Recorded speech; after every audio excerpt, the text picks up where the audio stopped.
Coming up in today's episode, the market pulls back a little bit. Jay Powell to speak in front of Congress tomorrow. Housing starts soar 21%. A massive debt wall coming for corporate America. China cuts another rate. Rivian jumps on Tesla's charging network as well, causing Tesla shares to rip higher again. NVDA finds new highs. And finally, I'll share with you a beaten down ETF that I invested in today. Welcome back to Click Capital, everybody. I hope you had a relaxing weekend. And looks like the stock market had a bit of a breather here to start this shortened trading week. We've got the SP500 just off a little bit to 43.88. We did see the equal weight S&P 500 fall a little bit more, down 1.34%, and a bit of bearish breadth across the board. And we can see that in the heat map, especially in energy, which came off a bit today. And then just a few individual standouts with Tesla, NVDA, Salesforce, Meta, and United Health. And we'll be looking this week to see if we get that inevitable pullback. We are at a really elevated short-term level. And as a whole now, investors are overweight US equities as FOMO has kicked in the last 2 weeks. And the market may be just waiting to see what Jay Powell says as he starts his two-day testimony in front of Congress tomorrow. And a few financial observers were left a bit confused after their last meeting and what a lot of people were calling a hawkish pause, as they basically reiterated inflation is still double their target, unemployment is holding up a bit better than they expected, they signal they're going to keep hiking rates, but they just wanted to see a bit more data. So maybe Jay comes out tomorrow and just reiterates his hawkish tone and tries to set the record straight with the market. Also got a big surprise jump in US housing starts today, rising 21% in May to a seasonally adjusted annual rate of 1.63 million. Way different from what economists predicted, as they expected it to slip 0.8%, and that's 5.7% above the same month from a year earlier. And I guess that could explain the strong price action we've seen in the home builders.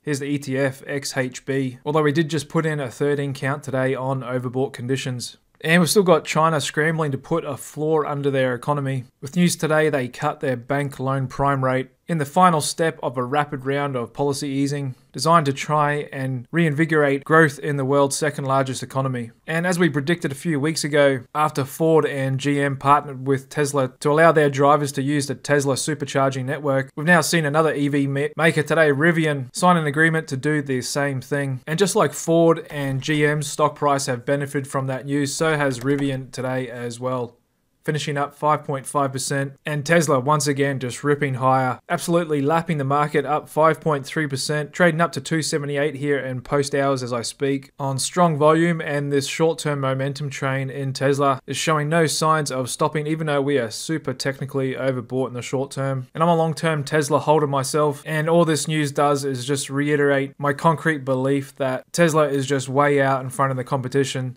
So much so that they'd actually just rather partner with Tesla and jump on their back than try and even compete with them. So Tesla isn't just the #1 brand in electric vehicles and clean energy, it is also now providing the infrastructure to basically the whole industry. And I guess that's why the market is just loving this so much. We also got the Indian Prime Minister Modi arriving in New York today to meet a bunch of leaders, and Elon's going to meet with him as well and maybe discuss potential and opening of a gigafactory in India, as he is meeting with leaders from around the world and shopping around another location to open the next gigafactory. The biggest one outside of America is in China. They've built out one in Berlin in Germany. In March, they announced plans to build one in Mexico. And I'm guessing he's going to want to put another one in the huge growth market of Asia, diversify away from China, like most multinationals have been doing.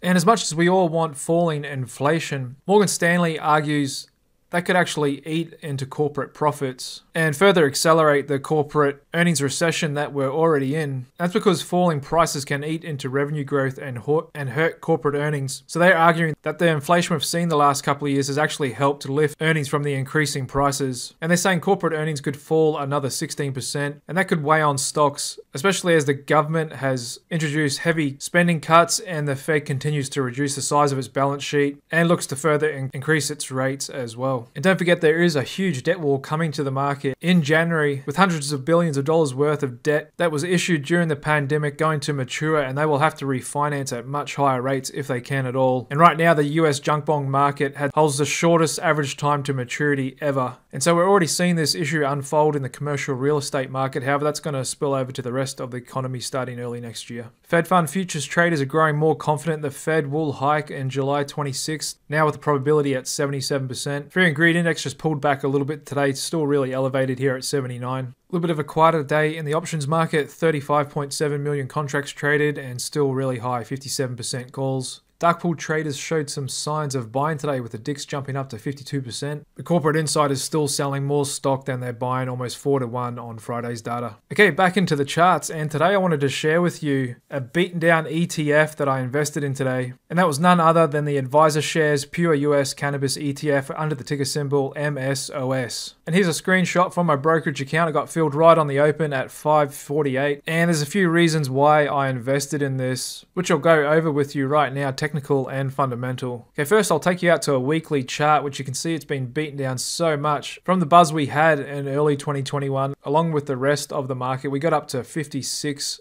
a unit almost. So it has fallen about 90%. Let me just change it to a log chart to actually see it down here. So technically speaking, I liken this price action to that of a burned down forest. And then I look at these green candles here as kind of signs of green shoots. Just like after a burned down forest, you'll eventually see some new green shoots pop out and the cycle of life begins again. And these to me could potentially be signs of accumulation. And even though we're still just under the 50-day VWAP, I can see that accumulation in our hidden divergence indicator. And I'll just quickly run through you the top 10 stocks this ETF holds. And you're going to see here on our stock fair value indicator, most of them are trading for less than their fair value. There's Green Thumb Industries, Pure Relief, which is a little bit above, Verano, True Relief, 50% undervalued, Terra Ascend a little bit above, Cresco below, Columbia Care, Jushi, AYR Wellness 88% below, and Glasshouse Brands pretty much at fair value. So technically speaking, I like it down here. And on the valuations on its top 10 holdings as well. I believe overall they're trading at less than fair value, and that's based on current cash flows, which have been completely choked by politicians who just cannot act in favor of what most Americans want. In fact, surveys show 88% of US adults say marijuana should be legal for medical and recreational purposes. And it's been like this for years now, as most people realize it is just a plant, which has many health benefits and no one has ever overdosed on it, like many of the legal drugs that are available. And why the government hasn't done what the majority of the people want and have wanted for years now, like a true democracy, is because we live in a corporate sponsored democracy. And that's best illustrated by Peter Grinspoon, who was a primary care doctor and cannabis specialist at Harvard Medicine. She had a tweet last year and said, in case you're wondering who is bankrolling the anti-cannabis legislation movement, and that is, if you believe it or not, companies out there actually actively sponsoring governments to not legalize cannabis. And just looking at that list of companies he's shared, there's a lot of pharmaceutical companies, including Pfizer Consumer Healthcare, and wouldn't you know it, Purdue Pharma, who were the creators of opiates like Oxycontin and a bunch of others that got a significant portion of the country hooked on opiates. And then when they can no longer afford that, they'd have to go onto street heroin. And so companies like them and Johnson & Johnson, even Goldman Sachs and a bunch of others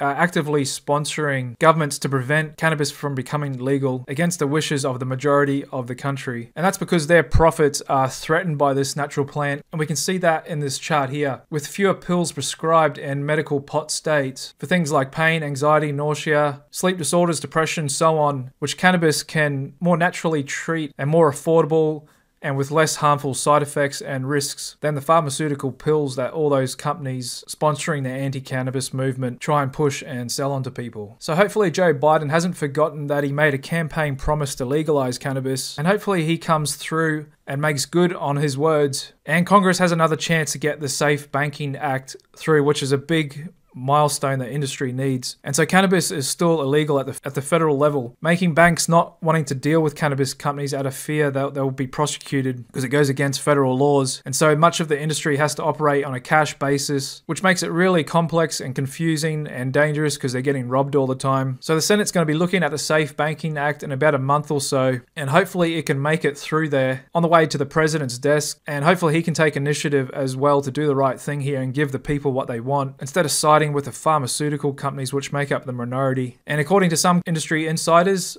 the Safe Banking Act does have the 10 Republican votes needed for the passage of it. So hopefully in a month or two, this goes through, and I'm speculating if it does, we get a huge rip in the cannabis ETF, which basically holds stocks that operate cannabis businesses in the US. And so technically speak, I could limit my downside to under $5 a share. So if we got to close under 5, I could decide whether to hold on to it or not. However, I'm going to give it a bit of wiggle room and time to work out, as I believe it's quite the asymmetrical bet here. As I was filled at 548, I'm thinking my downside could be half a point, maybe a full point. And just looking at the weekly chart, I think the upside could be significant. I mean, if that Safe Banking Act goes through and Biden delivers on his campaign promise and legalizes cannabis at the federal level, then banks can actually deal with his companies, and it removes a huge roadblock for them and allows the industry to become more legitimized and flourish and grow like it should. And at the end of the day, it gives more people access to a safe and natural medicine and a better recreational drug than the poison known as alcohol. So if you haven't already, subscribe to this channel, Click Capital, and I'll keep you updated on my trade and investment in this ETF and how this story unfolds.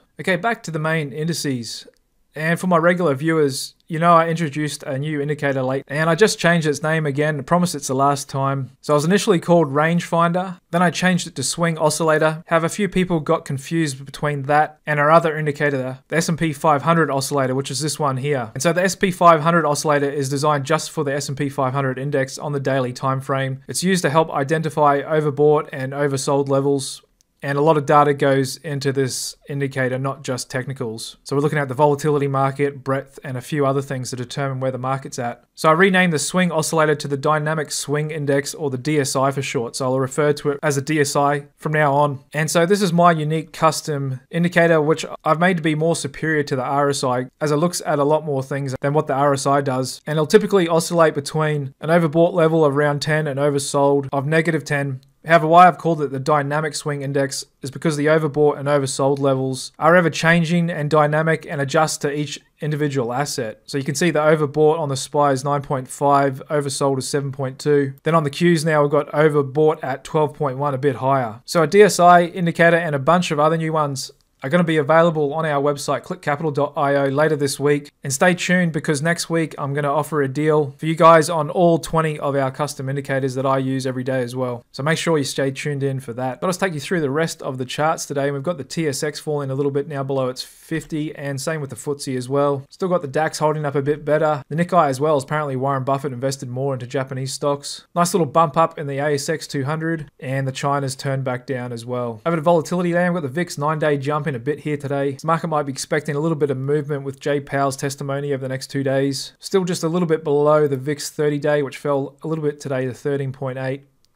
Still really depressed down here, and realized volatility in the market's coiling up as well. A little bit of a pullback and breadth today, 75% of stocks above the 20-day average. Growth versus defensive sectors still holding steady. Small caps trying to find support against big caps. Got the 2-year yield hanging in there at 468. Got TLT back above its 50. Dollar looks to have found support. Got a nice little bump up in Bitcoin here today, back above 28,000 a coin. So we got that news last week that BlackRock is going to partner with Coinbase and has filed an application with the SEC to open the first spot Bitcoin ETF. It looks like Bitcoin's finally waking up to that news here. Ethereum not as much, still underneath the 50. Commodities pulled back a little bit, but still hanging in there. Crude as well, still trading sideways. There's that bump up in lumber on the back of that surprise housing starts. Bit of a pullback in the AI ETF bots. Same with semis. Energy stocks got hit hard today, down 3%. Same with oil and gas. Gold miners as well. There's transports pulling back from these really overbought levels we saw on Friday. And a bit of weakness in the defensive sectors today. BlackRock pulling back from its overbought levels. ExxonMobil coming back down to test the support. There's Tesla still ripping in after hours at 277.50. NVDA found new highs slightly, but on weakening volume and a bit of bearish divergence in our indicators, the DSI and the hidden divergence. And let's see how much more steam this AI rally has. There's Apple stalling out a little bit on a 7 count. Microsoft falling a little bit after we got that dark cloud cover formation on Friday. And the rest of the mega cap techs pretty flat up here today. There's meme favorite C3 AI pulling back on these bearish divergences. GameStop almost back to its 50 after being overbought last week. And a bit more weakness out there in the meme space. Active today was FedEx with their earnings, came in meeting expectations. Stock fell a little bit. Nike got downgraded today on growing inventory ahead of their earnings in 9 days. these. One of the best performing stocks this year, Super Microcomputer SMCI, did get up over threefold. We did get to these really super overbought levels, and the stock's been pulling back this last week. And here's a look at a small oil and gas stock a subscriber brought to my attention on Friday, NGL Energy Partners. We can see on our stock fair value indicator it's undervalued by 49%, and we've had a bunch of corporate insiders and Congress people investing in the stock, with the CEO as well. Late last year, sinking a couple $100,000 into the stock, and Congressman Mark Green investing 6 figures as well. Big bearish engulfing candle on Intel at these overbought levels. And so we got news on Friday that Virgin Galactic Holdings,